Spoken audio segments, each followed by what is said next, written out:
nakikinig sa Target On Air. Target On Air. Eto, cambio muna tayo ng paksa at ngayong araw, makakasama natin ang kinatawan po ng Senior Citizens Party List sa pangunguna po ni Congressman Rodolfo Ordanes. Kumbagay upang pakinggan po yung mga hinaing ng mga senior citizens na dapat po kasi iakyat na dyan sa plenaryo ang Universal Senior Pension Bill upang pag-usapan yan. Nasa kabilang linya ng ating komunikasyon si Congressman Rodolfo Ordanes. Siya po yung kinatawan ng Senior Citizens Party List. Magandang hapon po, Congressman Rodolfo. Welcome po sa Target On Air. Ano po yung current status ng bill? Ito pong Universal Social Pension Bill po, Congressman. Apo. Salamat po, Karex.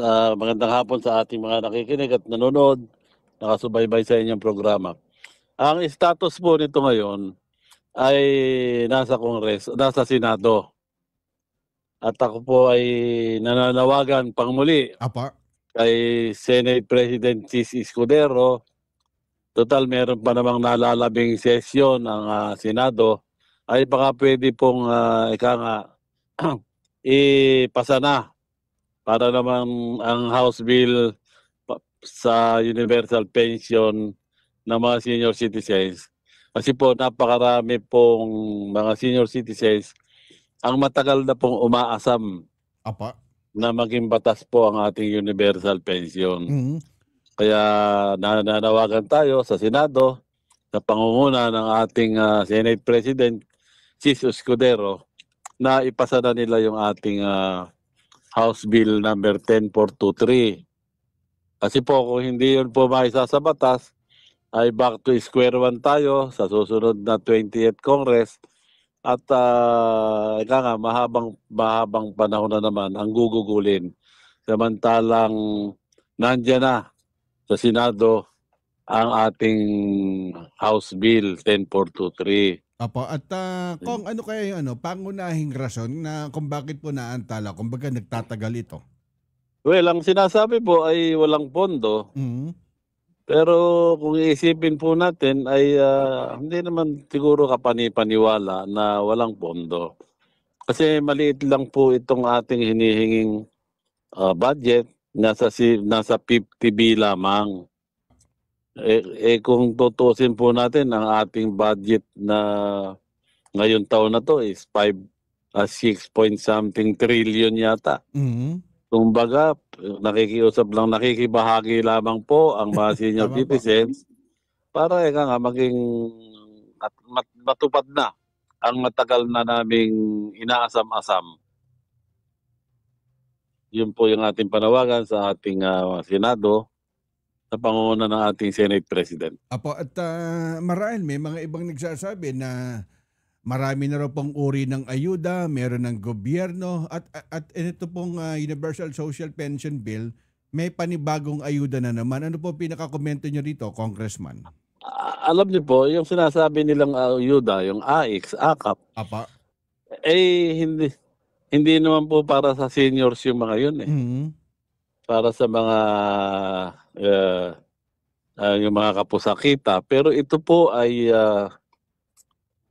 para sa mga senior citizens na malaki po ang naiambag natin sa pag-unlad ng ating bansa. Yung po namang makikiamot lamang tayo na konting mabahaginan ang ating mga senior citizens. Tama po. Mabigyan po ng biyaya dahil alam niyo naman, ilang panahon na lang ng ilalagi ng ating mga senior citizens sa mundo. Hindi ba natin pwedeng paligayahin man lang ang aming sektor? At talagang kumbaga nakaantabay dyan yung mga senior. At Opo. ano to kung may oras pa ba sa 19 Congress na talakayin to?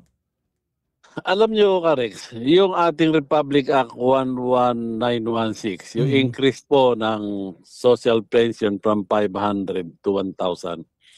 Ito po ay ginawa namin nila Senador Joel Villanueva at Senador Risa Hontiveros. Apo. Pareho po ng sitwasyon. Mhm. Yung nalalabing 6 na session days ng Senado, ng Kongreso, ay natapos po namin eh. Mhm. Pareho lang po ng sitwasyon yan nung aming ipasa yung increase po ng social pension for indigent senior citizens Apo. na from 500 po Mhm. to 1,000. Alam niyo po, sana sabi ko nga Rex, pagka merong dahilan, kapag ayaw, may dahilan. Kapag ka naman po, ka nga yung kung gustong gawin, ay marami naman pong paraan. Opo, at kung mamaloobin po ng Panginoon, kumbaga maipasa ito bago matapos o bago magsara itong 19th Congress, ilan po yung Opo. inaasahang senior citizens na magbe-benepisyo dito? Kumbaga napakagandang programa nito, Congressman. Siguro po, more or less, mga 6 to 7 million lamang yan eh. Mhm. Kasi ang kwenta namin, yung sa 12 million na senior citizens, ay yung 4 million ay nakakatanggap na ng social pension na 1,000. Opo. Ito pong natitirang 8 million na senior citizens. Ito po ay hindi naman po 1,000 yung ating proposal. 500 pesos lang po. Mhm. Na hindi naman masyadong malaki. 500 lang. At ito, after 5 years po, ay gagawing 1,000. Para lamang po maging batas na mabigyan ng konting biyaya ang ating mga senior citizens. Opo, at naku, napakaraming nakatutok din sa atin mga senior citizens. Parang siguro hinasabi ng Congress tsaka Senate, yung AIX tsaka Dole Tupad, kumbaga iba yung binabanggit nyo na pension talaga sa senior citizen, Congressman. Iba po yun. Yung AIX at saka Tupad, kamukha po nung AKAP, Mhm. yan po ay para rin sa mga kapos-ang kita. Opo. Ito naman pong ating hinihingi yung AKAP na sinasabi, magkano? Mhm. 3,000. Pero ito lang po sa atin ay 500 lamang po. Opo, at kumbaga Yeah. napakalaking tulong din. Dun Malaking tulong na po kasi alam niyo po ang AKAP, ang AIX, ang TUPAD, anytime po pwedeng suspindihin ng gobyerno ang pamimigay. Mhm. Pero itong ating hinihinging social pension, ito po ay magiging regular monthly. Opo. Maliit lang naman po, 500 lang isang senior citizen. Mhm. Malaki, alam niyo naman kami mga senior citizens, yung napansin lang kami, kami maligaya na. Tama Yung po. po kaya mabigyan pa tayo ng 500 isang buwan, lalo po tayong liligaya. Mhm. At Kaya nananawagan po tayo. Apo, napakalaking tulong po sa kanila yan. At kung nakikinig po ngayon si Senate President Chis, ano po yung pinaka-mensahe nyo, Congressman? Ganit po kay Senate President, kami po ay nakikiusap. Pwede ko na rin pong gamitin yung salitang nagmamakaawa po ang mga senior citizens na ipasa na nila yung universal pension. Nagmamakaawa po ang sektor ng mga nakakatanda. Dahil ito po ay isang dekadang ipinaglaban ng Senior Citizens Party List sa Kongreso at ngayon lamang po naipasa. Kung hindi po magiging batas, pabalik na naman po tayo sa umpisa. Makikiusap na naman tayo sa ating mga kasamahan sa Kongreso para po maiakyat na naman sa Senado. Apo. Pero ito po ay nasa Senado na. Kailangan pa Mhm. ba nating ibalik sa Kongreso? Apo, at tatagal Yun na po. naman yan. Medyo matagal na naman po proseso. Mhm.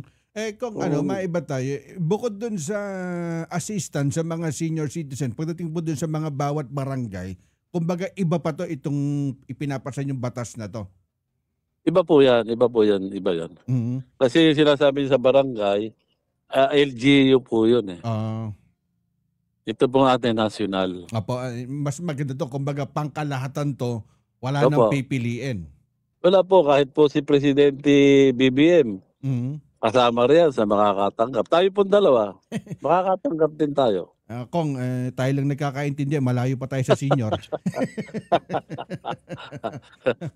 Darating ka rin dyan, Rex.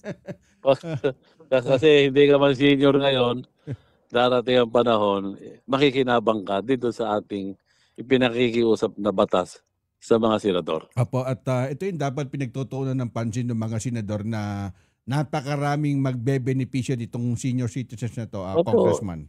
Opo, ito lang po ay napagbigyan. Yung siguro yung mga senador na tumulong na maisa batas, baka hindi sila nahirapang manalo itong eleksyon na to. Tama po. Yun po yung hindi nila po nakita yung magiging epekto. At mukhang sa iba sila nakatutok eh. Oo nga po. Pero pagdating, alam nyo naman, pagdating ng eleksyon, mahal na mahal nila ang mga seniors. Nako. Pinapangako po yung langit at lupa, ang bituin, buwan at bituin para makamit lamang ang matamis na oo. Pagka bunali mo katapos na eleksyon, wala na naman, hindi na naman kami napapansin. Ngayon po lang, nakakasakit po ng damdamin. Opo, at salamat po sa pagkakataon ng Congressman na Ompong Ordanes. Baka meron po kayo mensahe sa mga senior citizens na patuloy pa rin nananalangin at tumaasa na makakalusot na. Opo. Ako po unang-una nagpapasalamat po ako sa mga senior citizens, kahit hindi yung senior citizen na sumuporta po sa atin, sinuportahan tayo sa nakaraang eleksyon, yung naniniwala sa ating pinaglalaban. Maraming salamat po sa kanila. At sa lahat po ng senior citizens ay aking ipinangako na patuloy akong gagawa ng makabuluhang batas para madagdagan po ang benepisyo at proteksyon ng ating mga senior citizens. Maraming salamat, Karek, sa pagbibigay mo sa akin ng oras para malaman ng mga senior citizens ang ating ginagawa para sa kanila. Apo, at salamat din po sa pagkakataon ng Congressman Rodolfo Ordanes, Senior Citizens Party List. Kong, ingat po palagi. Salamat, boss. Thank you. Anong mga batas ang kailangan ng taong bayan? Anong mga proyekto ang nakapila para sa distritong kanilang nasasakupan? Ang mga kasagutan sa inyo sa House Represent dito sa Target on Air.